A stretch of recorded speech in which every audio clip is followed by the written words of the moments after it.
आज हम contempt ordnance 2003 के बारे में बात करेंगे। कंटेम्प्ट आर्डिनेंस 2003 1976 के कंटेम्प्ट लॉ को रिपील करके बनाया गया है।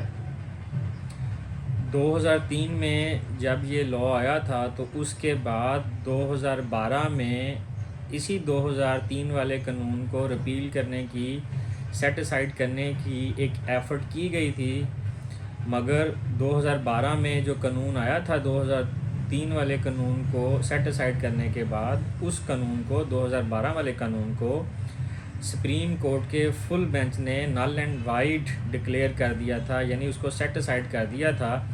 और तब से 2003 वाला कानून ही प्रिवेल कर रहा है। और ये जो 2003 वाला कानून है कंटेम्प्ट आर्डिनेंस 2003, ये हमें 3 टाइप्स की कंटेम्प्ट के बारे में आगाह करता है। 3 टाइप्स ऑफ कंटेम्प्ट जो है उनमें एक सिविल कंटेम्प्ट है, एक क्रिमिनल कंटेम्प्ट है और एक जुडिशल कंटेम्प्ट है। कानून के अंदर इन तीनों कंटेम्प्ट्स की डेफिनेशन प्रोवाइड की गई हैं और डिटेल के साथ की गई हैं। यहाँ पे प्रिसाइजली मैं इनकी डेफिनेशन बयान कर देता हूँ। सिविल कंटेम्प्ट ये है कि अगर कोई पर्सन या पार्टी विलफुली डिसओबे करती है, डिसरिगार्ड करती है, ऑब्स्ट्रक्ट करती है, इंटरफेयर करती है ऑनरेबल कोर्ट के किसी ऑर्डर को, और ऑनरेबल कोर्ट का जो जुडिशल डेक्रम है उसको अब्यूज़ करती है, वायलेट करती है, तो उसको सिविल कंटेम्प्ट कंसीडर किया जाएगा। इसी तरह अगर कोई पर्सन या पार्टी ड्यूरिंग प्रोसीडिंग कोर्ट में इंटरफेयर करता है, जो विटनेसेस हैं उनको थ्रेट करता है, किसी तरह से शहादत को, विटनेसेस को अब्यूज़ करता है, प्रेजुडिस करने की कोशिश करता है, तो उसको क्रिमिनल कंटेम्प्ट कंसीडर किया जाएगा।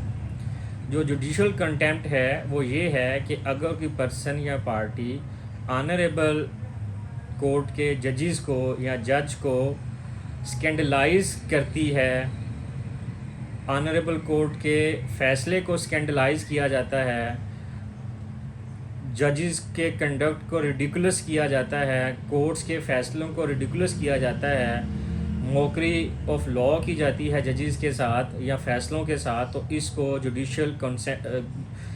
जुडिशल कंटेम्प्ट कंसीडर किया जाएगा। तो कानून हमें यह भी बताता है कि ये जो कंटेम्प्ट्स हैं, अगर ये कंटेम्प्ट सरजद हो जाती हैं कंटेम्नर से या किसी पर्सन से, तो ये कंटेम्प्ट पटिशन फ़ाइल कहाँ होगी, यानी जुरिस्डिक्शन किन अदालतों के पास है इन कंटेम्प्ट पटिशन्स को इंटरटेन करने के लिए।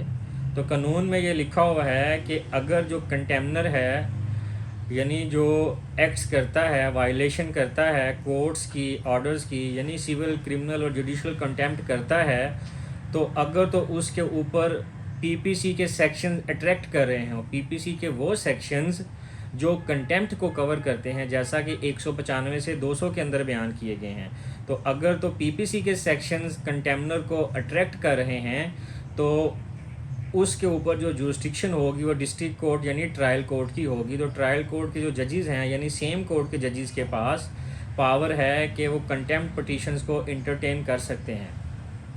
अगर पीपीसी के सेक्शन अट्रैक्ट नहीं हो रहे कंटेम्नर के ऊपर, तो इसके अलावा जो भी कंटेम्प्ट होगी वो हाई कोर्ट में फ़ाइल होगी या सुप्रीम कोर्ट में फ़ाइल होगी।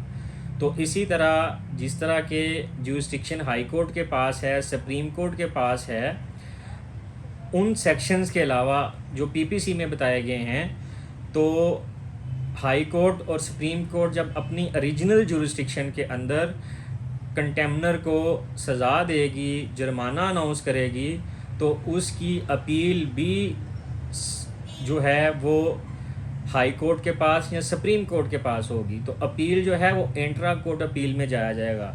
अगर हाई कोर्ट के जज साहब जो हैं या सुप्रीम कोर्ट के जो जज हैं वो सिंगल बेंच के तौर पे फ़ैसला अनाउंस करते हैं, तो इंट्रा कोर्ट में डिवीज़न बेंच में जाया जाएगा। अगर हाई कोर्ट या सुप्रीम कोर्ट का जो डिवीज़न बेंच है वो सज़ा अनाउंस करता है, जुर्माना अनाउंस करता है, तो उसके ख़िलाफ़ इंट्रा कोर्ट में जो है वो 3 जजेस के पास जाया जाएगा। ये प्रोसीजर हमें लॉ ने बताया हुआ है। तो इसी तरह कानून हमें ये भी बताता है कि अगर कंटेमनर का चार्ज इस्टेब्लिश हो जाए, प्रूफ हो जाए, तो उसको कितनी सज़ा हो सकती है। तो जो आर्डीनेंस है 2003 का, उसमें ये लिखा हुआ है कि 6 माह की सज़ा हो सकती है और साथ 1 लाख रुपए तक का जुर्माना हो सकता है। जो सज़ा होगी वो सिंपल इम्प्रिजनमेंट होगी, रिगरस इम्प्रिजनमेंट नहीं होगी। तो यहाँ दोनों में से एक चीज़ अनाउंस हो सकती है या दोनों इकट्ठी भी अनाउंस हो सकती हैं। तो कानून हमें ये भी बताता है कि सज़ा अनाउंस करने से पहले उसका एक प्रोसीजर है, वो ये है कि कंटेमनर को, जिसके ऊपर इल्ज़ाम लगाया गया है, जब कोर्ट सुओ मोटो एक्शन लेगी या किसी भी पार्टी के इन्फॉर्म करने पे या पर्सन के इन्फॉर्म करने पे जब वो एक्शन लेगी कंटेमनर के ख़िलाफ़, अलेज्ड कंटेमनर के ख़िलाफ़, तो इसको नोटिस इशू करेगी या शो काज नोटिस इशू करेगी। तो जो रिस्पोंडेंट है, अलेज्ड कंटेमनर है, वो कोर्ट में आकर अपना जवाब दायर करेगा। उसके बाद बहस होगी, फिर कोर्ट चार्ज फ्रेम करेगी। चार्ज फ्रेम करने के बाद फिर जो है सज़ा का तयन करेगी। तो कंटेमनर के पास एक अपॉर्चुनिटी ये भी है कि जब कोर्ट उसको बुलाए तो उसके पास लॉ में बताता है, ये अपॉर्चुनिटी है कि वो कोर्ट से अनकंडीशनल माफ़ी तलब कर सकता है। तो कोर्ट अगर उसको माफ़ी तलब करने के ऊपर उसको माफ़ कर देती है, पार्डन ग्रांट कर देती है, अनकंडीशनल पार्डन, तो फिर जो ट्रायल है वो आगे नहीं चलाया जाएगा, वहाँ पर ही केस ख़त्म हो जाएगा। तो ये जो कंटेम्प्ट है, ये कंटेमनर और कोर्ट का रिलेशनशिप है। तो इसमें जो इन्फॉर्मर है वो कोर्ट को इन्फॉर्म करेगा और उसके बाद उसका रिलेशन ख़त्म हो जाएगा। फिर कोर्ट का रिलेशन और कंटेमनर का रिलेशन ही चलेगा और ये आपस में दोनों का एक तल्लुक़ होगा। और कंटेम्प्ट पटिशन जो है हमेशा कंटेमनर जो है उसके नाम से दाखिल की जाएगी। तो ये था आज का टॉपिक, कंटेम्प्ट आर्डीनेंस 2003 का, कि कंटेम्प्ट्स की कितनी इकसाम हैं, उसकी जुरिस्डिक्शन क्या है, सज़ा कितनी है और सज़ा को चैलेंज किस फोरम पे किया जा सकता है। Thank you very much.